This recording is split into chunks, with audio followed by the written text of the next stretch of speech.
Hello, you guys. It's me, Christian, again. And today, my speech is titled Keep Calm and Keep Sewing.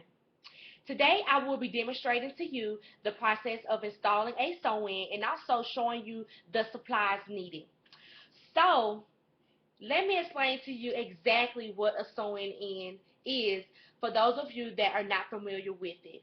A sew-in is a type of hair extension typically done at a hair salon where you sew down hair to a braid that is braided to the scalp. Sew-ins are typically worn by African American women of all ages. You can either use human hair or synthetic hair. The price varies. It's based off of the hairstylist experience and also the location of the salon. So you can pay as low as $80 and as high as $200. That price can vary. The purpose of my speech is to demonstrate to you how to do a sew-in and also the materials needed. So now let me show you those materials. You will first start with your hair, a C-shaped needle, weaving thread, a weaving net, a comb, and scissors. And all of these supplies you can purchase from your local beauty supply store.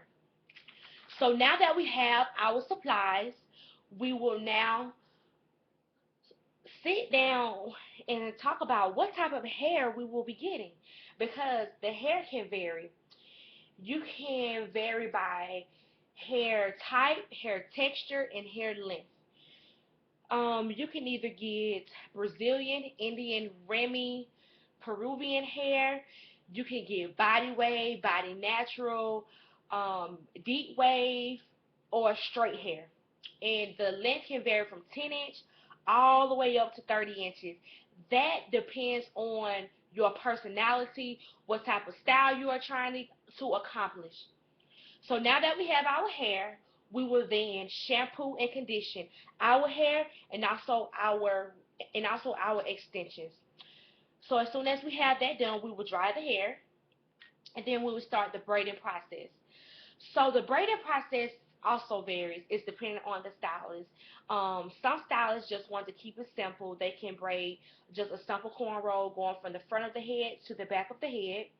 Um, or you can do different type of braiding patterns. Again, it depends on the hairstylist and also what type of hairstyle you are trying to accomplish. So once we have that done, we will then sew down the weaving net. We will sew it down to the perimeter of the head, and we will just cut off the excess weaving net. The weaving net is for protection. This will protect you from when you are sewing in your hair. It will protect you from adding so much tension to your head, which will then cause breakage. So once we have that done, then we will start the weaving, the sewing process. So we will then start by weaving our needle. You need to make your thread a arm's length. It just saves a lot of time. So once we have that done, we will get our hair. We will then take your needle. You will go through first. You always start by going through the whip at the beginning of the sewing process. You go through the whip and you will go through the braid to the scalp and you will just loop around. So you will go under and you will just keep going under and out, under and out, under and out until you get to the other end of the hair. So once you have done that, you will continue to sew in all the way till you get to the top of your head. Depending on where you stop your sewing is depending on what type of style you are trying to accomplish.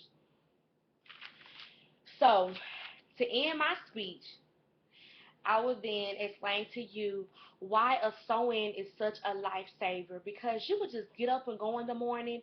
You don't have to do much to it. You might have to flatten it or add a few curls in the morning, but that's about it. You can, like I said at the beginning of my speech, you could go from short and sassy to long hair, don't care in less than 2 hours. Thank you for listening.